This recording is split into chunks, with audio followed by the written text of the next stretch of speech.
Meet Derek and Nina, both 29, both living in the same city, earning $95,000 a year, and after years of oddly specific frugality, like reusing gift bags until they fall apart and treating the Costco sample table as a legitimate meal, they've each managed to save $90,000.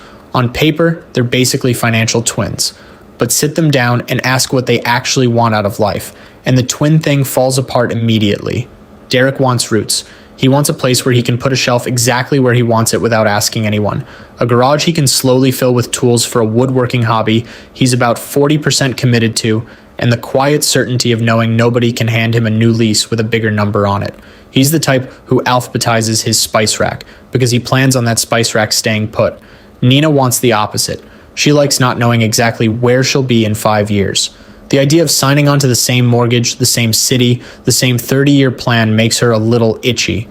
She'd rather keep her options open, even if it costs her something to keep them that way. So, one of them buys. One of them keeps renting. And for the next 20 years, we're going to track every payment, every rent hike, every surprise repair, and every dollar the renter puts into the market instead, to see where two people who started in exactly the same financial position actually end up.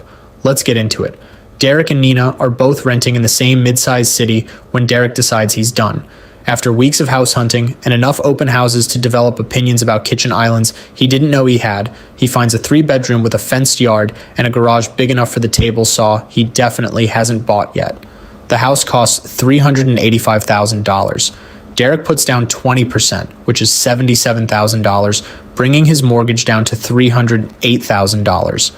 But the down payment is only part of the bill. There's also closing costs, inspection, title fees, lender fees, and a stack of paperwork, somewhere around 40 pages of it that he signs without reading closely. Closing costs typically run 2% to 5% of the purchase price, and for Derek, they land around $11,500. Between the down payment and closing costs, Derek has spent $88,500 of his $90,000, leaving him exactly $1,500 to his name and a mild sense of panic. He takes out a 30-year fixed mortgage at 6.75%. His monthly principal and interest payment comes out to just under $2,000, $1,998 to be exact. Add roughly $370 a month in property taxes, $145 in homeowner's insurance, and about $320 he sets aside for maintenance. The standard rule of thumb of 1% of the home's value per year. And Derek's total monthly housing cost lands at about $2,835. Nina, meanwhile, finds a comparable 3-bedroom to rent nearby for $2,150 a month. No property taxes, no insurance premium. And if the air conditioner decides to quit in the middle of July, that's a phone call to her landlord, not a $4,000 problem she owns personally. That gap, $685 a month, is money Nina simply doesn't have to spend.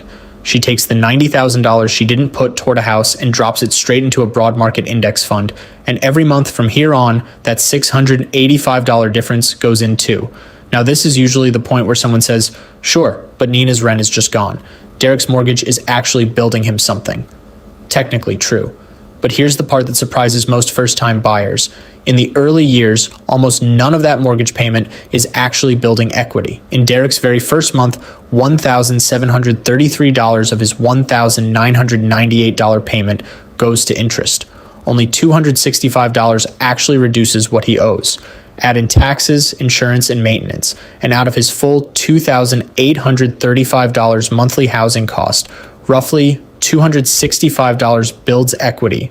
The other $2,570 is simply the cost of living in the house. Meanwhile, Nina's $2,150 in rent builds zero equity. That part's true. But treating mortgage interest, property taxes, insurance, and a maintenance fund as if they're all somehow investments, while rent is money down the drain, isn't really honest accounting. Both of them are paying to have a roof over their heads. They're just paying for it in different shapes. Let's jump forward 5 years.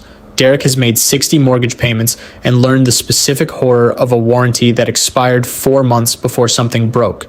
His air conditioner's compressor dies in the middle of a heat wave, and after 2 days of sweating through a YouTube tutorial that convinces him he is not, in fact, an HVAC technician, he calls a professional.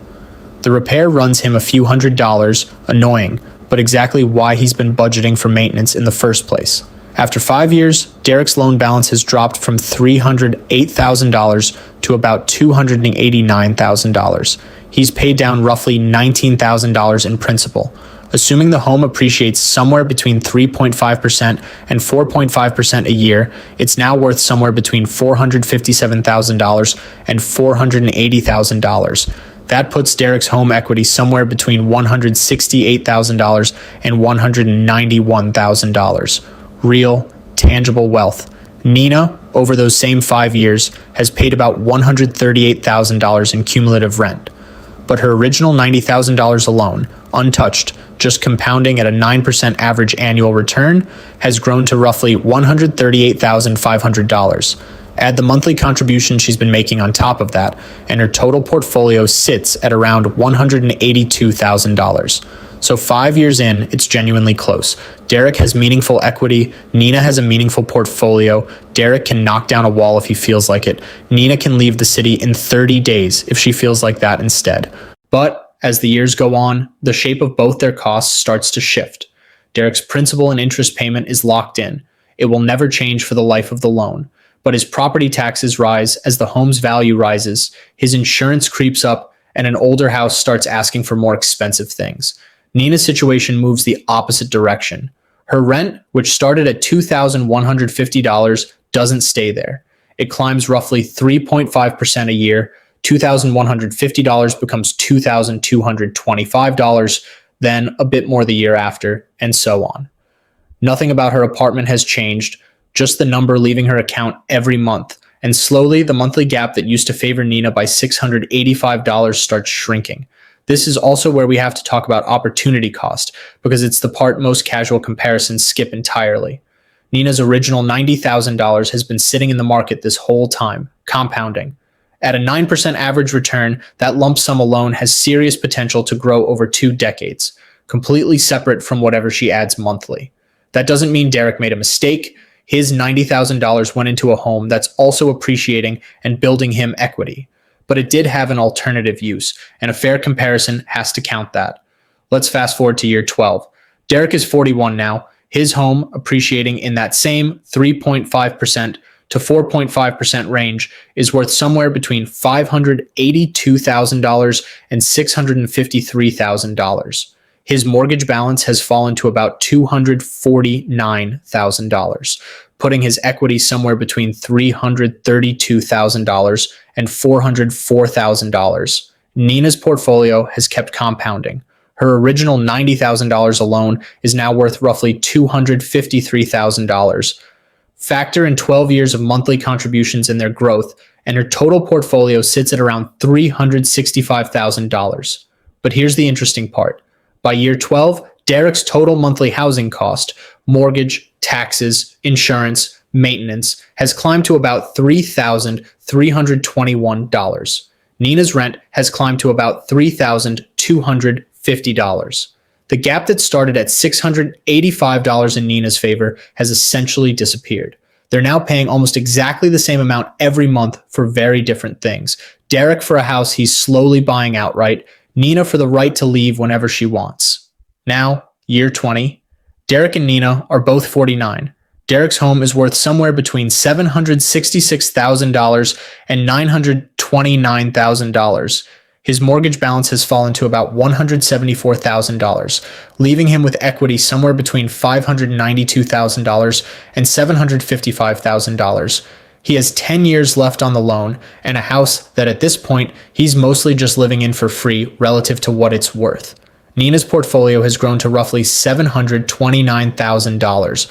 Her rent, after 20 years of increases, is now around $4,280 a month, nearly double where she started, with no ceiling in sight. So, after 20 years, depending on how the housing market actually performed, this could go either way. If appreciation landed on the higher end, Derek's equity edges out Nina's portfolio. If it landed on the lower end, Nina comes out meaningfully ahead. That's not a cop-out, and that's the honest answer. Small differences in assumptions, compounded over 2 decades, swing the outcome by hundreds of thousands of dollars. But Nina's result depends on something the spreadsheet quietly assumes and real life doesn't guarantee. that she actually invested that difference every single month for 20 straight years. When the market drops 25% and every headline says to get out, you keep investing. When a new phone or a spontaneous trip is sitting right there, you invest instead. On a spreadsheet, discipline is just a formula. In real life, it's the hardest part of the entire plan, and plenty of people who mean to invest the difference just don't. Eventually, Derek doesn't have that problem, in a way. Nobody asks him every month whether he feels like paying down his mortgage. The bank already decided that for him. There's a real behavioral advantage to a forced automatic form of saving, even if it's a more expensive way to save than most people realize. Buying isn't without its own weak points, though. The biggest one is time. If Derek had sold at year 2, closing costs going in and selling costs going out would have eaten most of whatever equity he'd built. Buying only pays off once you've stuck around long enough to absorb those upfront costs. Then there's mobility. Picture Derek getting a great job offered 2 states away in year 7. Nina's version of that story is simple. She gives notice and goes. Derek's version involves either selling the house with all the costs and timing risk that involves, or becoming a long-distance landlord, hoping his tenant covers the mortgage and eating any shortfall himself. There's also concentration risk. Nina's portfolio is spread across thousands of companies. Derek's wealth is tied to one house on one street in one city's economy. If that local market booms, great. If it stalls, he can't just rebalance by selling off the guest bedroom. Liquidity is another one. If Nina suddenly needs $15,000, she sells part of her portfolio and it's in her account within days. If Derek needs $15,000, his options are refinancing, a home equity loan, or selling the house outright. His wealth is real, it's just not especially spendable, but renting isn't a risk-free position either, and it's worth being honest about that too. Nina doesn't control her own lease renewal. If her landlord decides to sell the building, raise rent well past that 3.5% assumption, or simply not renew, she's moving on someone else's timeline, not hers. The same flexibility that lets her leave whenever she wants also means she can be asked to. So, which one actually wins, buying or renting? Honestly, it depends. Buying tends to make more sense the longer you plan to stay. Somewhere past the 7 to 10 year mark is usually where the upfront costs stop mattering and the fixed payment starts working heavily in your favor. It also depends on how expensive homes are relative to rent in your area. One quick gut check is the price to rent ratio. Take the home price and divide it by a full year of comparable rent. For Derek's house, that's $385,000 divided by $25,800 a year in rent, a ratio of about 15. Generally, the higher that number climbs, especially past 20, the more renting starts to make financial sense. It's a rough tool, not a verdict. Actual mortgage rates, tax rates, and how the market performs from here still matter more than any single ratio. Renting tends to be the stronger move when prices are high relative to rent, when flexibility genuinely matters to your life right now, and critically, when you'll actually invest what you save instead of quietly spending it. And none of this has to be all or nothing. Buying a home doesn't mean you stop investing completely, and renting doesn't mean you're required to invest every spare dollar either. This isn't really about finding the one correct strategy. It's about understanding what you're trading for what.